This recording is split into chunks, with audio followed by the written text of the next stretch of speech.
Sabah everybody and welcome back to the channel. Today I have for you my review of the Fitbit Ionic. The Fitbit Ionic is the successor of the Fitbit Blaze from last year, and I think they did the right number of improvements from the Blaze over to the Ionic to make the Ionic one of the best trackers that you can get from Fitbit right now.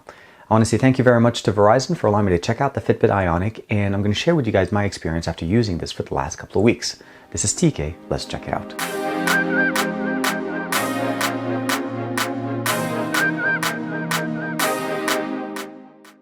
The packaging for the Fitbit Ionic is very similar to the one we had last year with the Blaze. Overall, just Fitbit Ionic, you'll notice right there. Main takeaways, we have classic features, of course, tracking all-day activity, also automatic sleep tracking, guided breathing sessions for meditation, fitness features for on-screen coaching, continuous heartbeat rate as far as tracking, built-in GPS, of course, run, bike, weight, others. It'll track your activity throughout all your activities as far as fitness goes. Of course, smart features, stores up to 300 songs with the built-in storage for offline playback, NFC enabled for payment, as they now support actually payment, kind of similar to Android Pay and Samsung Pay.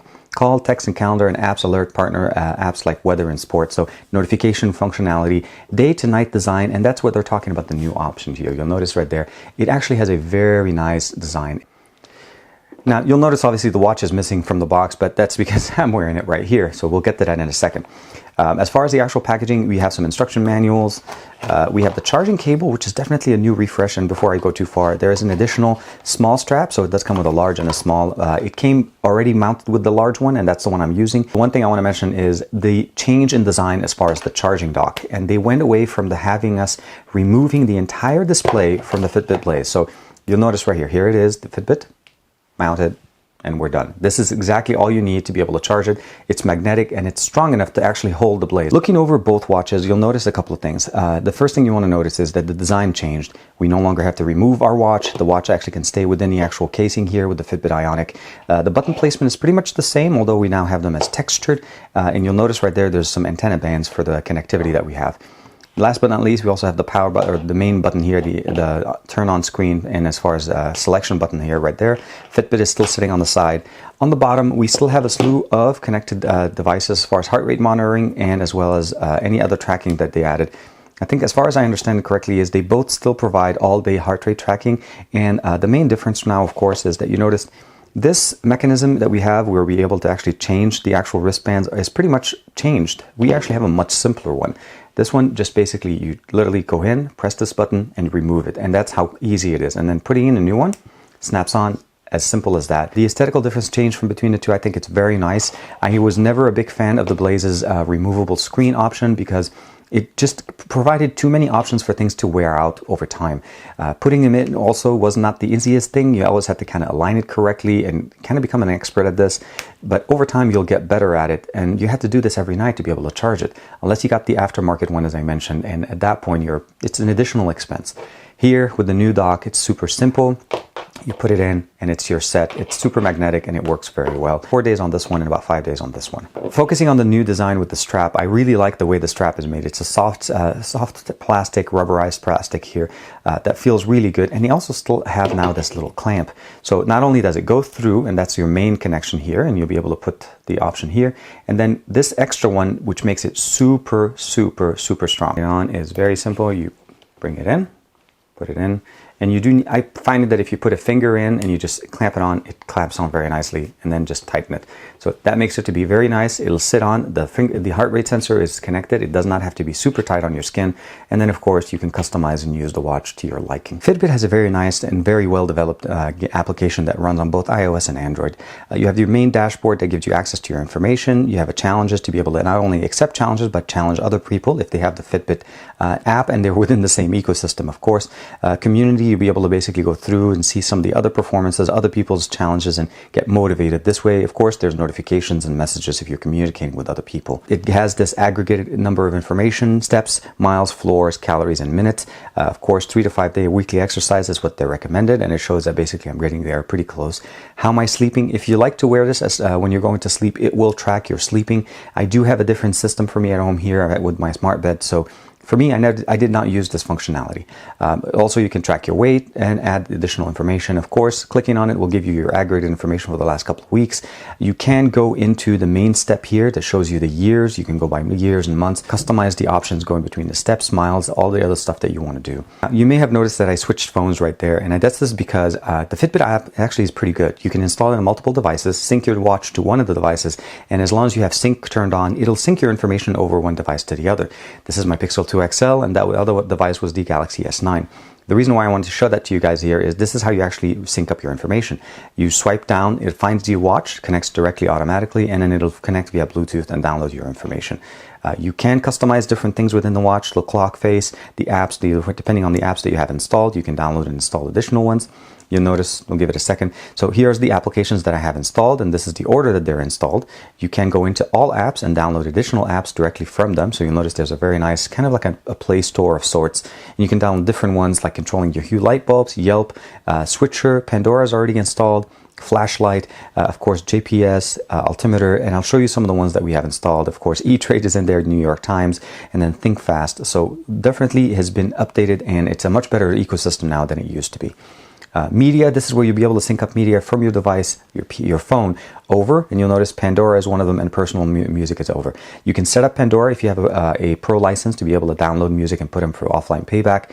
It does not work with the free license, unfortunately, which is what I have. I use Google Play Music, and I found that it was easy for me to control my music using it. Unfortunately, transferring my music over did not work. Wallet, this is where you'll be able to add your credit card to be able to use the Fitbit or the Fitbit Pay kind of system, and it's easily activated. You just have to press and hold the main button, and it says here, Pay with Ionic, and it's just press to start. Once you add your credit card into the system, you'll be able to use it, and of course, how to use accessories for additional things that you'd like to do, syncing.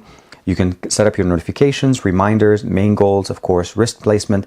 If you're wearing this on your dominant arm, meaning if let's say you're right-handed, you want to make that very adamant here, because if you're not, it's not going to be able to track it with the right algorithm.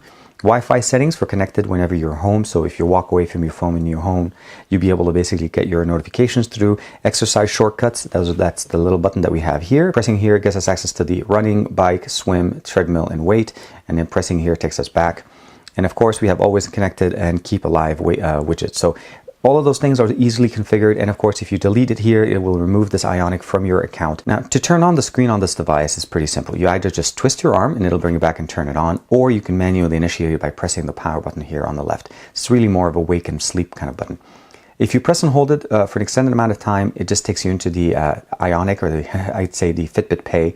On the top right, if you press and hold it once, it takes you directly into your recent tracking information. So this is similar to the dashboard that you have on your main screen there. This watch face is not the standard one. I did download this one, and you can change that within the app on your phone. Cannot change it on the watch. You have to change it directly on your phone, and it is live, so it'll push it through. Pressing and holding the bottom right button gives you access to notifications. You'll be able to look at the notifications. Now, you cannot read any of these. You cannot respond to them. It's mostly just a view kind of a functionality. On the top right, if you press and hold that, it brings down the notification shade. Now, of course, you could just basically swipe down from the top, and you'll get that. And if you have any music playing in here, you'll be able to control it. But overall, very simple. Swiping from the right takes you into the apps. Those are all the apps that are built in, as I showed you before. We do have a Starbucks application installed, Pandora. You do need to have a special license, obviously, to be able to use this to save the music directly to your watch. It does have a Bluetooth connectivity. We can connect this directly to a Bluetooth headset. Strava is very nice. Of course, if you're using Strava, you definitely would be very familiar with it for runners and so on. Or of course, for different types of exercise. Weather is very nice. Again, it syncs up to your location after the first time you use it. And going back here, the wallet is for your credit card, alarms as usual, timers, and of course, Relax is the meditation breathing function that gives you just basically different times that you just want to relax. Music playback for local music playback. Today, of course, this is your daily activity, or as far as your updates. As I mentioned to you guys here on the top, you can get that. Exercise, you can pick that, and it's the same thing as initializing it with the bottom right. Coach is a very nice option if you want to have assistants helping you do your exercises.